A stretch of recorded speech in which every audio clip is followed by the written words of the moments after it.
Çin işgal yönetimi son yıllarda Doğu Türkistan'da uyguladığı sözlü etnik akrabalık politikasını Çin'in Bahar Bayramı'nda daha da sertleştirdi. Cellat Şincenggao, her millet tek aile sloganıyla Uygurların Çinlileri evlerinde misafir etmelerini siyasi bir görev haline getirdi. Bu görevi hemen yerine getirmeyen Uygurları ise ağır cezalandırdı. Çin yönetiminin bu tür uygulamalarına sert tepki gösteren Doğu Türkistan Enformasyon Merkezi Başkanı Abdülcelil Karakaş şöyle dedi. Çin işgal güçleri bu ve benzeri uygulamalarla Uygur halkının milli ve dini duygularına savaş ilan etti. Bunlar ancak ve ancak iki millet arasındaki kin ve nefreti güçlendirecektir ve gerginliği daha da tırmandıracaktır. Çin'de Bahar Bayramı kutlamalarında kullanılan havai fişek ve çatabatlar nedeniyle çıkan yangınlarda 51 kişi hayatını kaybetti.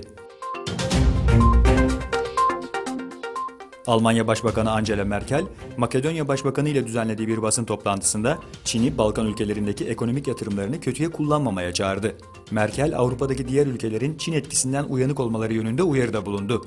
Uzmanlar Merkel'in Çin'in bir kuşak bir yol inisiyatifini kastettiğini ileri sürüyor.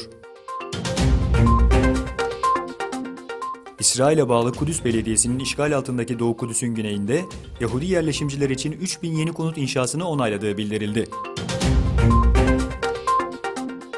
Özbekistan'da Kerimov döneminde istihbarat yönetimi ve kontrolü altında olan dini idarenin istihbarat teşkilatı yönetiminden ayrıştırıldığı bildirildi.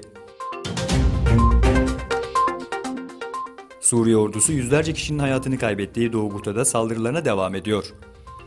İngiltere merkezli Suriye İnsan Hakları Gözlemevi, Pazar gecesinden bu yana saldırılarda en az 310 kişinin öldüğünü, 1550 kişinin yaralandığını açıkladı.